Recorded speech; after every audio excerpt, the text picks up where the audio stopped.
Guys.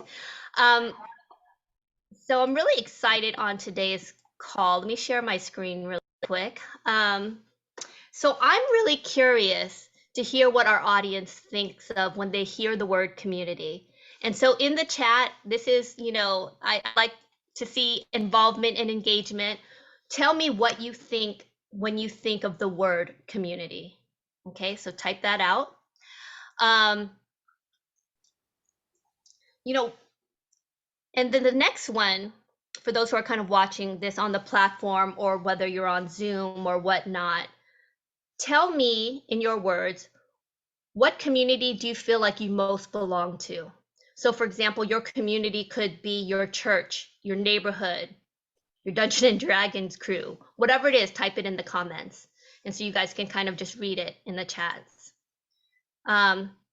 Mutual care and admiration, a place where I feel I belong, innovators. I love that. Creatives. So what people envision as a community varies, right? For some people, a community can look like this. For those who might not recognize this random group of people, there's actually a television show called Community about a fictional group of misfits that go to Glendale Community College, and the show was actually called Community. For some, a community looks like this: your friends, your neighbors, or it could be a church, a synagogue, a temple. It could be a biker family. It could be adult Lego enthusiasts. And for the past 2.5 years, it could be virtual friends you've met online. And last but not least, I can't forget my consulting friends out there, other professionals in suits. For some reason, I feel I am not going to be invited to McKinsey to speak anytime soon.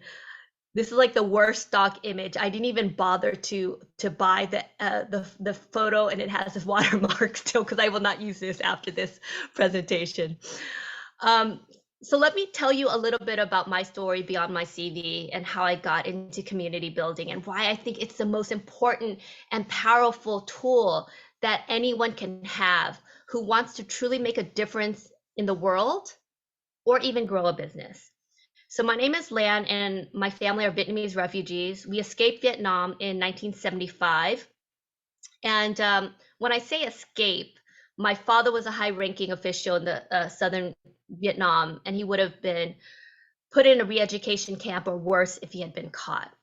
So I always joke around and tell people that I've been searching for community since I was in my mother's womb, because it was community and connections that found us a sponsor that brought us to America. We left with literally just the clothes on our backs, and it was the Catholic churches that closed us. Our family moved to San Francisco. We lived on Mission Street, and our family of 5 lived in a studio apartment. And not only was it a studio apartment, but it was a bachelor's apartment, which meant it was a 1-bedroom apartment with no kitchen. So when my father was working, my brother had to go and get food, and he would go to the local bodega, or he would go to the Chinese restaurants. My brother was only 10 years old at the time. And so it was the workers at the bodega or the staff at the Chinese restaurants that would make sure that he got back home safely. And when we later moved to Inglewood, California, which in the 70s and the 80s was a rough neighborhood in LA, it was my neighbor, Pootie, who walked me home from school when I was bullied. So all along the way, it was the power of community that enabled us to survive and later thrive in the United States. Without it, I wonder where our family would be. And so my 3rd year at Stanford University, much years later, I had enough credits to graduate in 3 years, but I ended up staying an extra year to take some more classes and to write my honors thesis. At this point, I was dead set on going to law school. I took the LSATs, visited various law schools, but something changed my path overnight. And my honors thesis was on Southeast Asian gangs. So there's so many stereotypes when we talk about gangs and the subsequent violence, but at the root of it all, these kids, and the kids I actually were studying were Southeast Asian gangs in West Oakland. in the 90s. Once again, a pretty rough area. But these kids came together for all the same reasons that many of us join churches, join the Girl Scouts or Boy Scouts or the Elks Club. And it's to feel a sense of belongingness, to feel less alone, to feel and be part of something that's bigger than yourself. So what I came to realize at this age, and this is when I started really studying community, was just how powerful communities are. I was so fascinated how communities could be a force for good, but also a force for destruction. And I wanted to see how I could funnel the power of community for social good. And so, I ended up getting my master's in teaching and curriculum at Harvard Graduate School of Education, where I once again studied communities. I later transitioned into marketing for over 20 years and found that my years of studying and building communities as well as community activism really intersected with my marketing background. And so I started building membership communities, became an entrepreneur, working for companies like the ANA or also Fortune magazine in terms of building communities for these companies. Of course, this is not where the story ends, but you now understand the origins of why community has been so important to me, and why I think it should be important to you. So quick pause before I begin. I want to hear from you once again. Now tell me, why do you think people join communities, associations, membership organizations? Tell me in the chats. I'm going to count down 5, 4, 3, 2, 1. Press send. I'd love to know why you think people join communities, right? I think you guys mentioned earlier to feel accepted, to be valued. Tell me why you think people join communities. Combat loneliness, strength in numbers, a sense of belongingness, togetherness, comfortability, because they are lonely. So there's this tie, right? There's this, even though we're coming from different backgrounds, inclusion, we're singing a lot of the same words: belonging, to feel less alone, inclusion. So earlier I asked the group to define community. I want you to think for a second. You don't have to write anything down.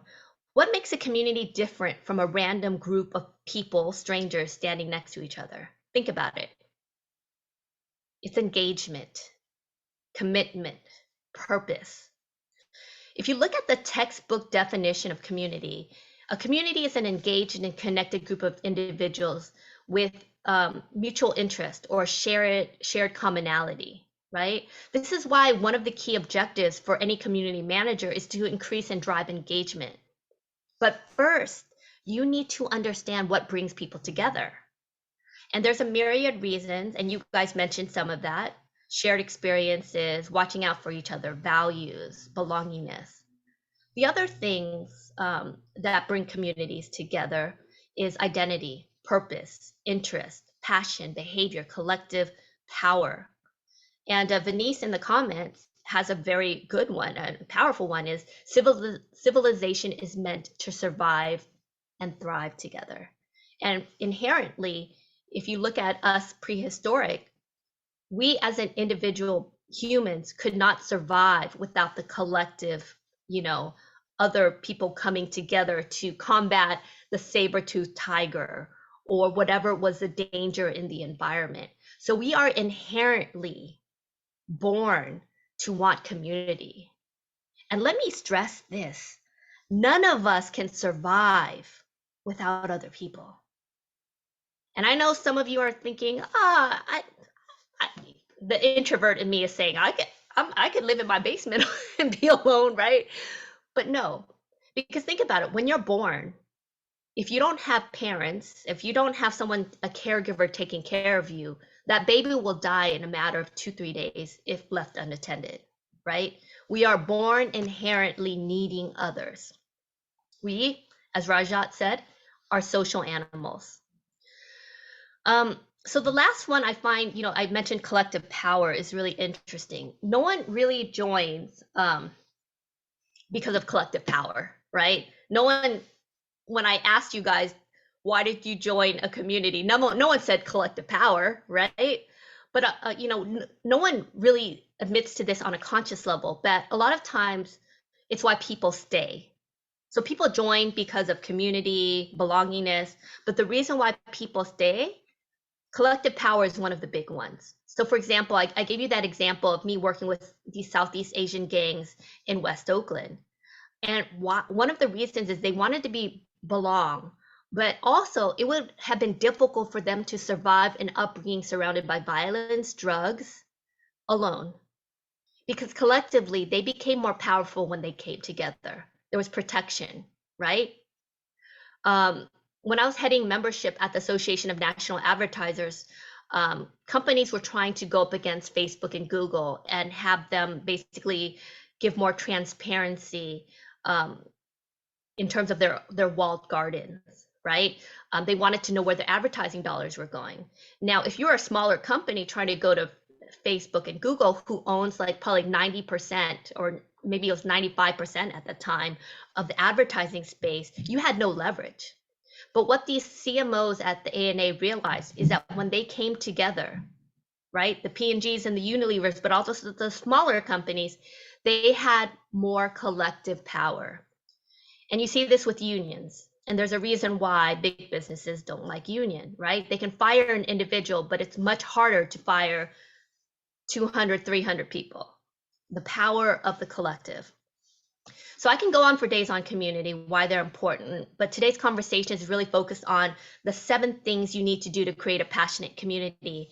And I promise you, I will go over the 7 after I cover one more crucial thing in terms of success to building community, and that's going to be purpose. But before we have that, we have a commercial break. And this is actually my daughter. And I'm going to tell you a funny story. I was practicing and rehearsing this presentation this morning, and I asked a rhetorical question, and I was like, so why do people want to join communities? And I hear my daughter's voice in the background answering, and I loved her answer, so I actually recorded it. So this is her answering that question. So what do you think of when you hear the word community? I think that it means like some people together, and like a whole like a big like neighborhood, but with a lot of people. It's like a community where almost all the people know each other. Do they support each other? What do they do? They support each other. They're helpful. And if they're doing like a protest maybe, then they'll all join as a community. So I was really surprised when at the end, my daughter, who is 8, brought up protest to her definition of community. So I'm a firm believer that as a community member, when you see injustice, you have the responsibility to speak up. So I've taken her to protest, whether it's Black Lives Matter or protesting Asian hate crimes. And what she sees is people coming together, our neighbors, our friends, police officers coming together for the purpose of denouncing hate. And for her, this is what community is about. And the key is there's purpose in the gathering. So purpose is something that all communities need to gather around. When starting a community, and this is regardless of the type, whether it's professional, business, personal, religious, it does not matter. The first question that must be asked is, why should this community exist? What is its purpose? The next question you should be asking is, why should people join? And once you're further along in the process, why should they stay? Asking these 3 questions before you start any community will give you the focus that you need. As a student of community building, I've seen so many communities build at lightning speed. Think Clubhouse, MySpace, Friendster. I'm really dating myself right now. Think of the fan groups you were part of when you were younger. I was a huge Depeche Mode fan. And so I got my signed David Gahan record when I joined the club and everything. But you quickly see these groups or companies collapse overnight. It's almost as soon as they, as quickly as they rose, think Clubhouse, they fail. Why? Let me pause for a second, as a majority of the audience watching this are probably CEOs, CMOs, marketers of brands who want to use community as a marcom strategy. When asking the first question, if you're a business, startup, and the like, of why should this community exist? Answer should not be to sell my product or to build awareness or to build my brand. It should not be any of those. Why? That's not a community, that's marketing and advertising. And I can see the faces out there. But man, the point of any business is to sell, make profit, increase the bottom line, blah, blah, blah. If you are using a community strategy and you are a business, the best way to sell using a community strategy is not to sell. Let me repeat that for the folks in the back of the room. If you are a business, the best way to sell using a community strategy is to not sell. I know all the marketers watching this right now are confused. You're thinking, why the hell did I sign up for this webinar? Here's the thing. When you stop selling and focus on providing value and relationships, loyalty will lead to long-term growth, not quarterly growth, because community building is a marathon, it's not a sprint.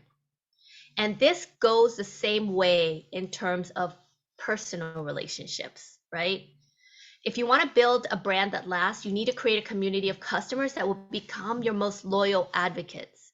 You don't do that by selling to them. You do that by creating a community of people that love your brand, support your brand, and in turn, you support the community. You help your community.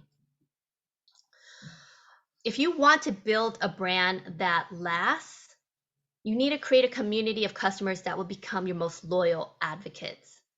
You need to do this by selling to them, not by selling to them, but by helping them. So I'm going to do a quick pop quiz. Okay, it's a fun quiz, don't worry. You're going to answer in the comments if you think you know the answer.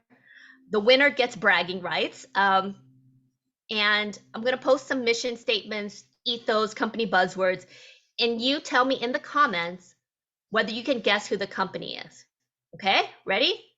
First one.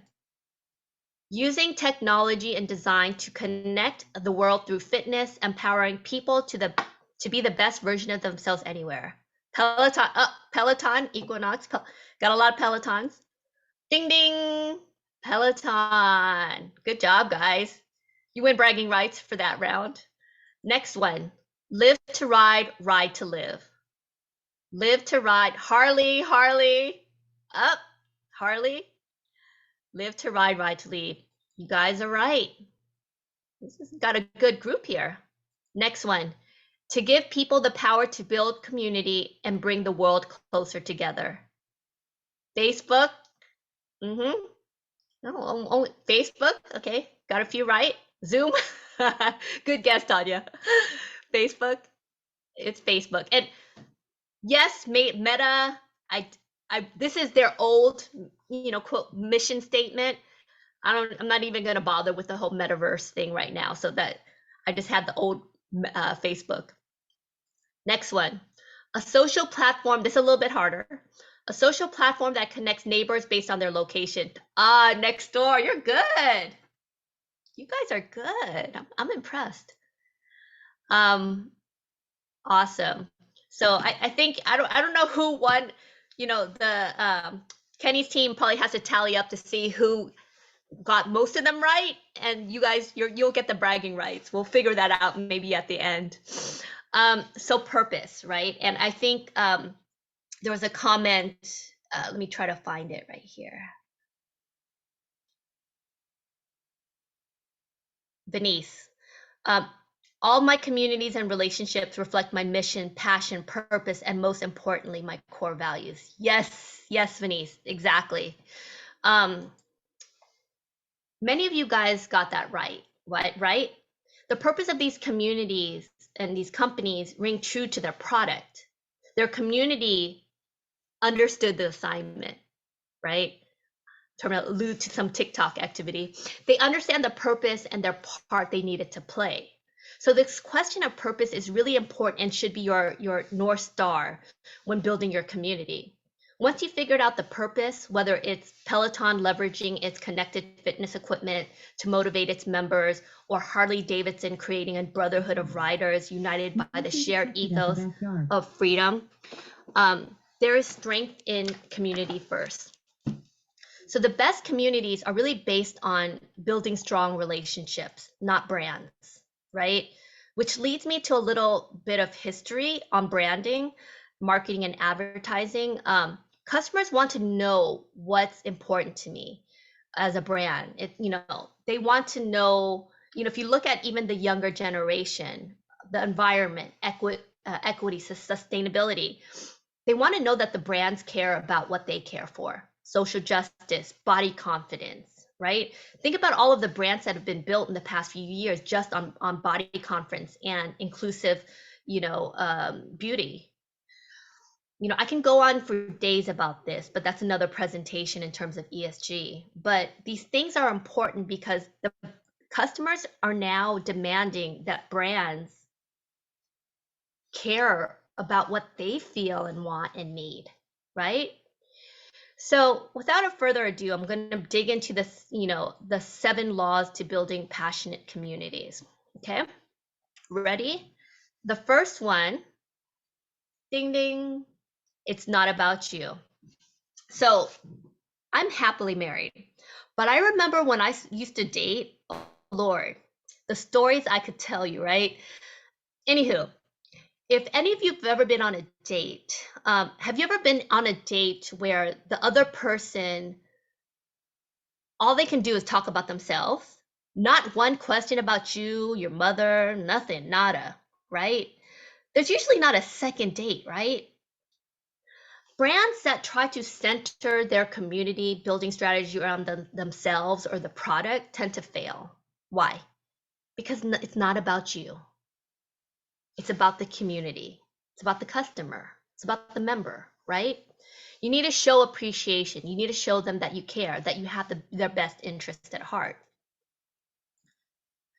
And it's key to know that you're not building followers, you're building relationships, which is a paradigm shift, because social media and traditional marketing has taught us that we're building consumers that are going to consume our product.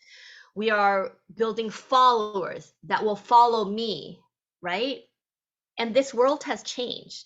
I always cringe when I hear brands or influencers brag about how many followers they have.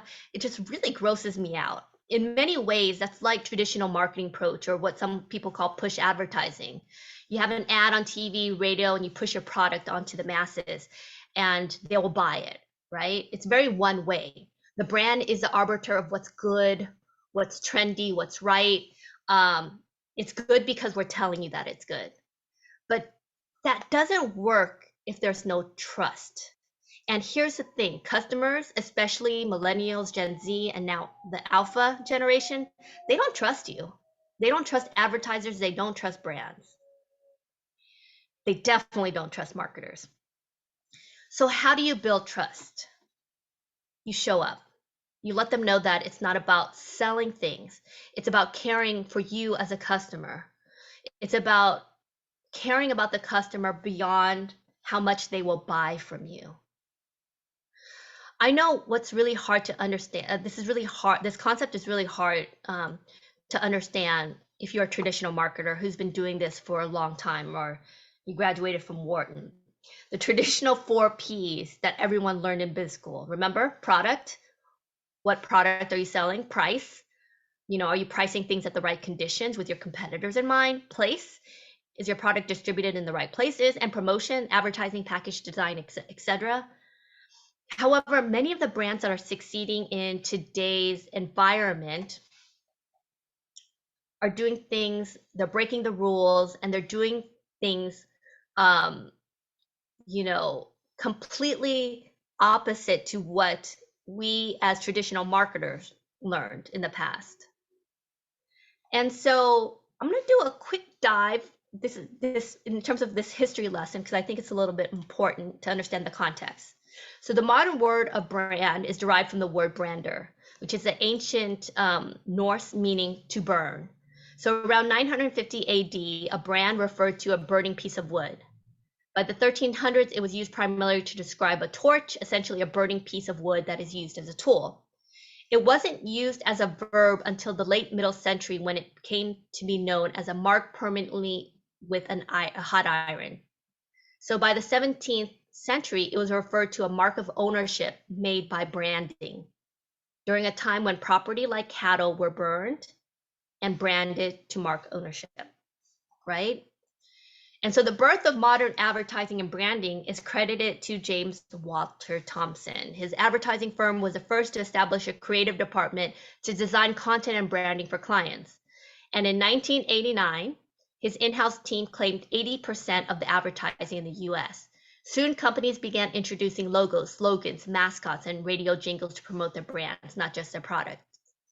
And by 1952, TV ad revenue surpassed magazine and radio ad sales, ushering in the golden age of advertising, or the Mad Men era. So why am I giving you this brief jot down memory lane? And yes, I used to be a teacher. So one of the reasons I love the background information. It's important to understand the evolution of branding in order for you to understand why communities are so pivotal in today's society and culture, and how tactics from yesteryear are no longer as effective as they once were. So during this period of advertising that focused on mass media to promote brands, customers and consumers were passively indoctrinated by advertising and ad agencies to buy. And these advertisements were carefully curated, and they were pushed out. Consumers were literally beaten over the head with imagery till it became sacrosanct. So we've all heard of the adage, it takes 5 to 8 impressions before someone can buy your brand. But that's changed. Enter the digital age, which changed everything. The old push model of advertising is dead. Customers have unlimited access to social media, outlets, and online marketplace where they get information. Consumers' purchasing habits have changed. I think about my mom, who used Tide for over 30 years. Whenever she did laundry, it was Tide and Bounty sheets. That's not the case for me, and my daughter will probably be using different products as well. It's not product awareness or even product fit this day. It's about loyalty, it's about trust. And the best way to earn trust is through the power of community. Once again, the rules of marketing and advertising have changed. You're not building followers, you're building relationships. Do you have an audience, or do you have a community? That's a question you need to be asking yourself. Building a community is about building relationships, not followers. Followers might listen to you, they might like a post, but it's not a relationship. I post a lot on LinkedIn, and some of you guys follow me. And for me, it's not my post that I focus on. It's about the interaction, the relationships between the people who I'm connected with each other. I love when people interact, and some of you guys have become friends, right? Outside of the post. That's a community, not my post, right? Relationship is about communication. They both growth in quantity and quality of relationships that people have for each other. In social platforms, as I mentioned, the relationship sometimes happens in the comment sections. For those who companies that have social media profiles, the way you build community is in the comment section. It's not just your post. And so many companies focus just on the post without focusing on the community and the dialogue. And that's why you see so much hate in some of the comments, because the community manager isn't managing the conversations that's in the comment sections. And when you think about building these community as a brand, many brands have built that community around a charismatic leader who talks to his or her audience. Think Elon Musk, right? Think of the late Steve Jobs. Association with the brands or leader creates this kind of exclusive club in a lot of ways. Also think about the brands that have spent little to no advertising dollars, but are built on a charismatic or famous leader. Kylie Jenner and Kylie Cosmetics, Rihanna and Fenty Beauty. They do literally no advertising, but they are billion-dollar companies. So really quick activity question. Think of a product that you purchased recently. You don't have to type anything in the chat if you don't want to. More than likely, think of something you recently purchased. It's because you read an Amazon review or your neighbor told you about something and recommended it, right?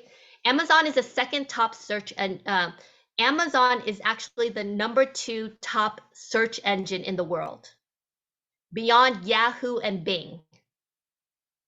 So Amazon, Yahoo and Bing is behind Amazon. A study just was released that showed that Gen Z is using TikTok over Google as a search engine. Think about why you trust your neighbor or your sister-in-law and not an advertiser. Because you trust them. You know that they're impartial. When reading the Amazon review, why do you buy a product when there are thousands of reviews rather than just 2 or 3? Why does your trust for an honest review increase when you see more reviews? Is there power in number? Is there power in community? Here's a thing for some of you that might think that, well, shouldn't we just invest more in influencer marketing? Today, everyone is an influencer. The ones that are going to win in today's fast-changing digital world, and that includes Web 3.0 and the metaverse, are people who understand and can bring people together as a community. It's brands that can elicit such a following and community that people feel like they are part of a movement, that they are part of a community, a family, and your brand is not just your product, but it's how your customer feels about your product when they walk into the door, when they go to your website, when they shake your hand. It's about how they feel about the product, right? Are they happy? Are they satisfied? Are they aggravated? If you don't ask, if you're not dialoguing with them, you're not going to know. Will they recommend your service? Building a community can be the differentiating factor that brings your brand to the next level. Can bring it from a casual relationship, maybe Tinder, to a committed relationship like Match. Hope no one from those companies are here. So the number 2 is provide value. So I mentioned this earlier, that you have to provide value, right? You have to answer what's in it for me. And it's not about what they can do for you. It's about, this community, how you can educate, inspire, have them have a sense of belonging, right? I'll give you examples of airlines and how they use their community strategy to answer customers in Twitter, frequent flyer miles, right? It's really providing the what's in it for me. And so you have to really have a mindset of a giver when you're creating a community. What does that mean? I think Adam Grant has a book called Givers and Takers. And the traditional push model is really the model of the takers. Giving is about how can you provide value, not profit. How can you provide value? And one of the examples I give is Tracy Abbott, who's a founder and CEO of Troop HR. She's also a friend, but she is literally the epitome of a servant leader. And I've had many conversations with her, but she has a mindset of a giver, right? She's a type of person who would take the shirt off of her back. And these are the type of people that you want to be kind of building communities, right? She started Troop HR during the height of the pandemic as a space for HR professionals to connect. And she quickly grew it to over 200 members. And she's done so with the mindset of a giver, provide value first. So her company, which is a membership community bringing HR folks together, if you dig into their membership community benefits, she talks nothing about what Troop HR does, but she talks about what value she could provide for them, right? And how she could advance their careers, how she can help them grow, how they can connect with other leaders. It's all about what you can do for the community. And her website and all of the learning sessions she has, the training, even what 368 is doing today, it's about providing value. It's not about pay this amount of money and you get to go to this webinar. Kenny and his team are offering this for free, and it's about providing value, right?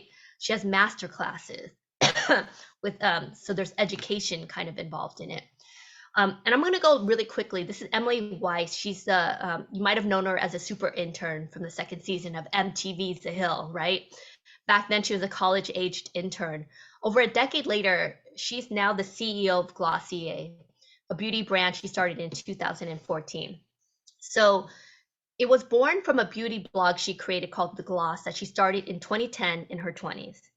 And so she wanted to start a website that showed real beauty routines of fashion insiders. She bought a $750 camera, a domain, and her first post went live that year.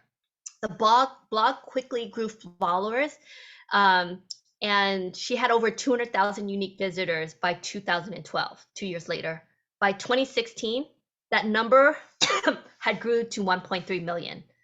So she turned her blog into a skincare line named Glossier. The company is now a billion-dollar company, and they make skincare and beauty items with a cult-like following through its community-first marketing approach, right? So they basically use the blog to draw and the readership to kind of draw into the first base of customers. And what Weiss realized is that the beauty conglomerates, the big guys, right, had a top-down way of communicating via celebrity ads or department store placements, right? We are the arbiter of what is good and what is great. And, this is why you should buy the product. And she took a different approach. And she basically took her large group of millennial fans and she made them influencers. She made the community the brand ambassadors, right? Before direct to consumers was a popular thing. Um, and so she raised $2 million in 2013, and now it's, a $2 billion company. And so the tactics that their company used include 3 pillars: feedback loops. They communicated in real time with their customers through their blogs, their Facebook groups, and Reddit forums. And they quickly created products and R&D through the feedback that they got from their product of loyal customers. So think about that. Think about how much millions that companies spend on focus groups. They actually use their customer base for R&D.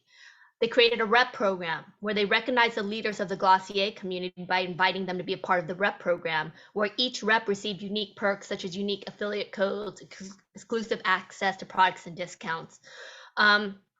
And then top performing leaders in the rep programs were invited to rep trips. For example, they flew in a group of reps out to New York City for a Glossier sponsored getaway, right? They provided value. And lastly, their users provided user generated content that fueled Glossier's content strategy. The third thing is shared vision. Shared vision really answers the question, why are we congregating? Why are we together? And I gave you that example of my daughter, right? And she was like, mentioned protest, right? We gather because we see injustice, and so we're coming together. What is our shared ethos and viewpoint? As I mentioned, I gave that example of my daughter, right? Why are we coming together? Whether it's the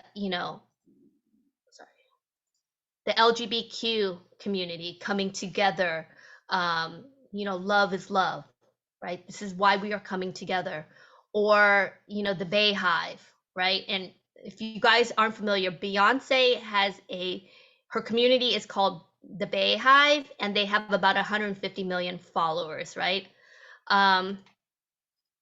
There's the furry communities, and the term furry describes a diverse community of fans, artists, writers, gamers, and role players that kind of see themselves as anthropomorphized animal characters, also personas, with whom they identify and can function as avatars within their communities.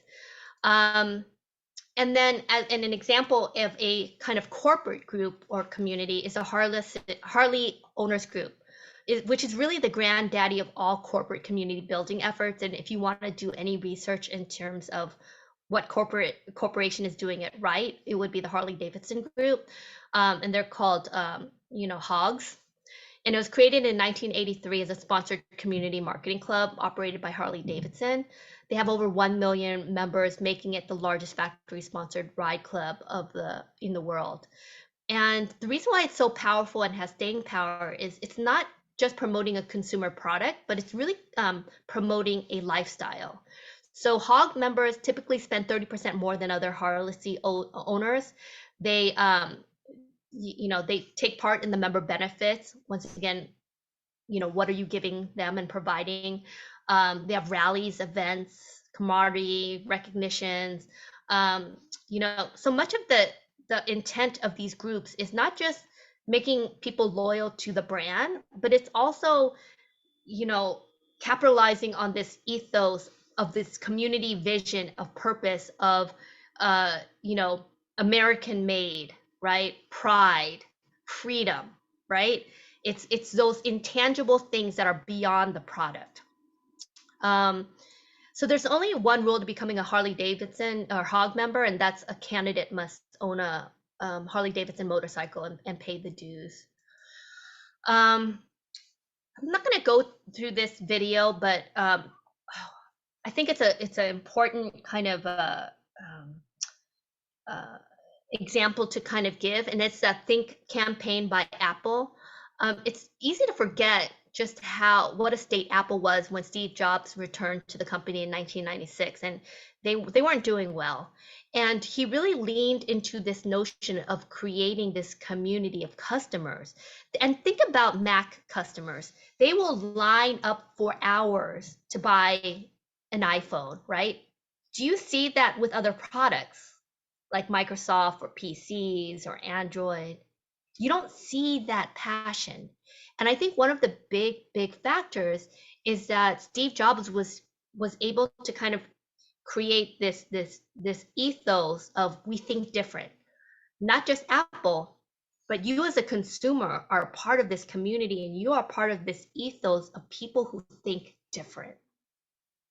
And he was able to build community just from an idea. So the other fourth factor, I'm not going to try to rush through because I want to cover all the different points, is place. And that really talks about where do we meet? Where do we interact? For some people, it's physical. And I'll give you the example of Starbucks. And think about your normal behavior as a person just walking around. Like, I know I do a lot of business meetings, and sometimes I'm in between meetings, and I'm in Manhattan. I live maybe 20-30 minutes from the city. And so if I'm in between meetings, a lot of times I'll stop by Starbucks. I'll try to support a local store, but a lot of times I'll go to Starbucks because I know they'll have internet connection, right? So in the mid 90s, Starbucks incorporated this philosophy into its retail design and business strategy. And it's basically, the CEO was asked, what are you selling? And it's not to build the goal was not to sell coffee. The goal was to create this third place. So we want our stores to be a third place, and this was their new policy in the 90s. What does that mean? The third place is basically where people meet in between work and home. Work and home. So Starbucks wanted to be that third place. And it's a complex mix of purpose and a customer experience strategy. And the term third place existed long before Starbucks. Sociologist Ray Olberg coined the term in his book, The Great Good Place. And he described why community settings like cafes, bars, and beauty salons are essential for social connections, inclusion, and even democracy. And so it's this whole notion of where do we go and where are the places where people can connect and reach out to each other. And I have to say that Starbucks has done a really good job at incorporating this whole notion of third place into their strategy. The pillars of Starbucks customer experience is community focused, reaching out to entire communities, listening to individual workers and consumers, seizing growth opportunities in every market, customers designing a truly satisfying experience that benefit everyone involved. It is all based on the member experience. And one thing to kind of add too is that it's not static. In 2019, Starbucks announced that it was entering a cycle of change to reinvent its positioning. Instead, now it's moving into the digital third place, the metaverse, and creating a global digital community. So these companies are moving its place based on the changing customers, right? Gave you the example of Glossier. They have different communities, their blog, Facebook, Slack, subreddit. They invited 100 of their top customers to be a part of a Slack group where 1,100 messages are exchanged weekly, and this is how their R&D department optimizes their product. I mentioned the whole notion of Troop HR, and their platform is they have an internal private network, but they have forums where members can engage. They have huddles. They have leadership squads. And because of that unrelenting value placed on building community and creating a place for its stage, this startup that Tracy has created has grown leaps and bounds. And this is just in the space of 2 years. That's amazing. This is without venture capital funding. That's awesome, right? And then I have to kind of really quickly mention Discord, which is a voice over the internet protocol, instant messaging social platform. So you just have the ability to communicate with voice calls, video calls, text messaging. And this has been really popular with gaming, Gen X, not Gen X, sorry, the Gen Zs, and now the Alpha generation. Discord has kind of become the new place where they kind of congregate. And their tagline is your place to talk and hang out. And so the other thing that's really important is trust and consistency. You have to build trust and consistency. And the way that's done is really honoring your value as a brand, right? And I'll give you this really quick quote. You build trust with others each time you choose integrity over image, truth over convenience, or honor over personal gain. And I'll give you the example of Patagonia. So, in a run of, in 2011, they released a Black Friday edition of in the New York Times where they basically said, don't buy this jacket. And it was an audacious ad. But the reason why they said not to buy their jacket, which was counterintuitive, was that, it wasn't sustainable. And they didn't want people to buy clothes that they would throw away. They'd rather they reuse it or buy a used one. And I think that's really powerful because what are their consumers? Their consumers are people who care about sustainability, right? And what's funny is the founder later said that the more I tell people not to buy, the more people buy. And so he recently sold his company, or not sold his, gave away his company for $3 billion, ensuring that the profits will now be used to fight climate change. Talk about trust, right? And then I give you the example of Tracy from Troop HR, where she's actually breaking bread as a CEO with her members. And Peloton, as an example of, their 2.23 billion connected fitness subscribers. And they really leaned in this whole notion of using their team of instructors to connect with members. And so that becomes the way where they engage and build trust with their community. And, despite all of these major controversies that have, hit them in the past years, their Peloton customers are still devoted to the fan. And a lot of this is based on the community first approach that they took. And then, I think we have 4 minutes, so I'm going to kind of go quickly on the next ones. Co-creation. I think it's important in a community first approach that everyone is a co-creator, and that includes the community, not just the brand, right? And so you look at companies like Lego, which was founded in 1932. They are the largest toy company in existence, worth 6.5 billion, but that wasn't always the case. In 2003, they were virtually out of cash. They were going deeply in debt. But the reason why were they were chasing innovation. They stopped listening to the customer. Many who grew up with Legos, they started hiring these designers who weren't actually Lego fans, I guess. And so it created all of these logistical nightmares. They created products that people weren't buying. And so the new CEO came on board, and he one of the things he did was he handed over the creative direction to the community of its core fans. And so they started turning around Lego overnight by listening to the fan and actually empowering the fan. So now instead of having 120 staff of designers, they potentially have 120,000 volunteer designers. And the last one that I want to kind of focus on is belongingness. And it's this whole notion of together we are better. And when I asked you, the group, why do people join? A lot of you guys mentioned belongingness. It's something like we're all searching for things that are kind of, that are bigger than the individual I, right? And so this is one of my favorite quotes. If you want to go fast, go alone. If you want to go far, go together. And I think that's something that we inherently as humans want. We want to feel a sense of community. And so, for some of these companies, they create this sense of belonging by, like Elon Musk, who controls the meme, controls the universe, right? He has so many followers, 109,000 retweets and 600. He has like literally an army of followers that are following the brand because of him. You have Harley Davidson's, right? Who we live in more than 100 countries. People feel belongingness. They go to these rallies. They go to these meetups because they feel like they're part of this community.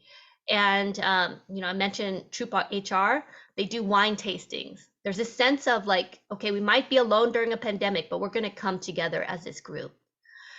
So key takeaways: understand your why. Why does this group exist? Have a community first attitude, provide value. What's your shared vision? Have a place where the community can meet. Trust and consistency is how you build loyalty. Your members are co-creators, and you've created a successful community when you can get members to feel that they belong. And quick activity, next 24 hours, if you could, this is the exercise we have given you with me and Kenny, be able to articulate your why and purpose for your community in one sentence.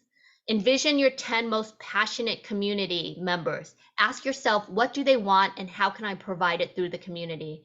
And the last one, get on the phone or email with those 10 and find out how they want to interact. Where's the place? Is it online? Is it in person? Is it text, etc.?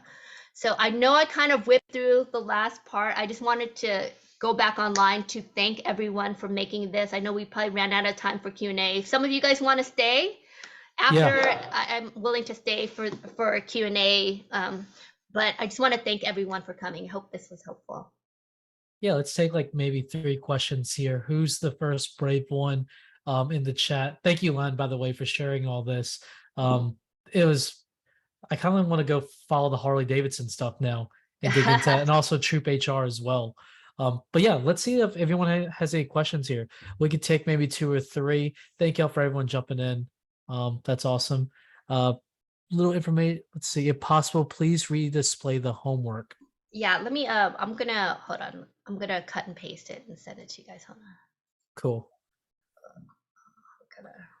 I'll kick us off with a question here. As you built like community of 7, what did you learn like from your 7, like the hard way?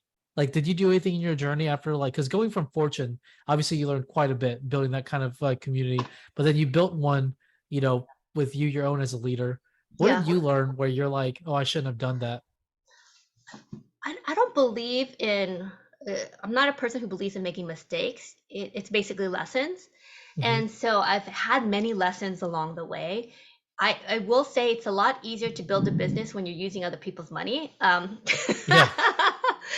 So, because when it's your own business and you make a mistake, that might be your daughter's, piano lessons or something like that. And so I think for me, it's just really testing and learning. And for me, it's been this journey of figuring out what I want from my life. And, earlier in the comments, a lot of people talked about passion and purpose. Mm-hmm. And one of the big ahas I had to realize was that I had to build the life I wanted to live first and then build my business. Because I see so many founders, and I almost got stuck in it in the beginning, where it's like, build, make millions of dollars. And it's like, is that what I want? No. I want to be able to go home, walk my daughter to the bus stop, walk her back from the bus stop at 3, take her to swim lessons. And if I were to kind of take venture capital, if I was to build this huge conglomerate, I wouldn't have that. And that's not the Yeah, life I want to live. And I think that was my big aha moment. You can't build a business without understanding how you want to build your life. that's deep and very true. Very, very Yeah. true. Kathy here asked, will there be a recording? Yes, anyone that signed up will get a copy of the recording. Let's go ahead and take one more question, just so not too much time. Anyone here? You're staying true to your core values, Lan. That's awesome. Yeah. And it's changed a lot. Like I was focused on building a membership community in the beginning. And I've kind of moved away a little bit more from that, mainly because I realized I needed a big infrastructure. Like Mhm. to see what Tracy, who's amazing, is doing with Troop HR, you have to build teams and you have to have staff. And sometimes that takes one day getting venture capital. And once again, I'm like, well, what do I like doing? I like training and developing. I like, speaking at engagements and then leaving. Like, Mm, I don't want the responsibility of having to have like building a company. So I think it's really tying into what you want in life and then testing and learning, I think is the key. yeah, in that moment. Yeah. I'll close this off with one last question then. Is probably people here in the room, I think, all these companies are like huge companies and they might use the excuse of I don't have that corporate bankroll to build this big community.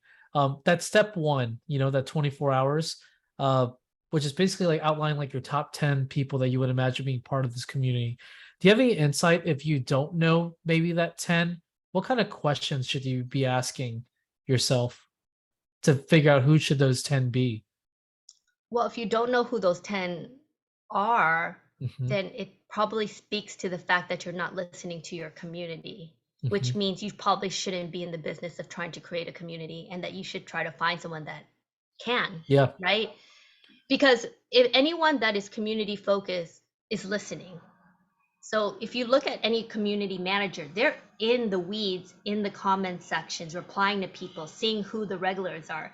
I mean, I'm looking at the chats right now and I know these names and I've never met many of them in person, right? Yeah.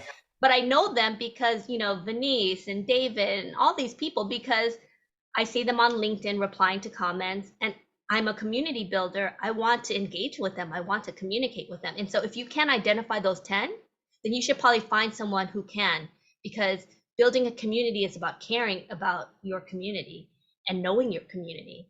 And your super fans or whoever they are the ones that show up each and every day. Because there's, most people are kind of passive viewers, but you know, those loyal fans are the ones you really want to understand what makes them tick, why are they here, what can I do to provide value for them, right? Yeah. And it's going to be different based on the product, right? If you're a cosmetic brand, your target is going to be completely different than if you are Harley Davidson or Soul Cycle. It's a totally different demographic. So true. Wow. Well, thank you, Lan, for sharing. And everyone here, like, yes, you'll get a copy of the recording. Thank you for joining our community over at 368. It sounds like it's a little collab here. We're looking forward to, learning more and following you along too, Lan, because I know you've been doing this for a bit. And one thing I've always learned from you is that the importance of like not just building a community, but to also like care for your community, to nurture it, to also Yeah. like engage, to constantly add value. You're definitely a person that gives, gives, gives, gives, gives. So thanks for doing that. Well, can I add something before everyone Yeah. goes? Yeah. And this is a conversation that we had before everyone got online, and we were Hmm. talking about, you were like, oh, well, this, my whole concept of community. All of us on this call knows what it takes to build a community because we see it in our neighborhoods. We see it in our families, our friends. It's the people who give. It's a neighbor that you borrow sugar from. It's your child, your friend, your neighbor who you can leave your child with because you trust them, right? And yet, when we are marketers and we're trying to build communities for a business, we forget all of that. And we start internalizing the lessons. And that's why I gave probably too long of a history lesson on traditional marketing. But we try to incorporate the traditional marketing into building community. And that's not how it works. Hmm. Community is about creating these communities where people actually care for each other. And I think in capitalism and branding and marketing, you don't use the word care. You think of ROI, you think of consumers, you think, And you need to Yes. change that when you're talking about community. But I will say, if you build the community, you will have the most loyal customers. The brands that are going to be surviving this next wave are the ones that are community first. Boom.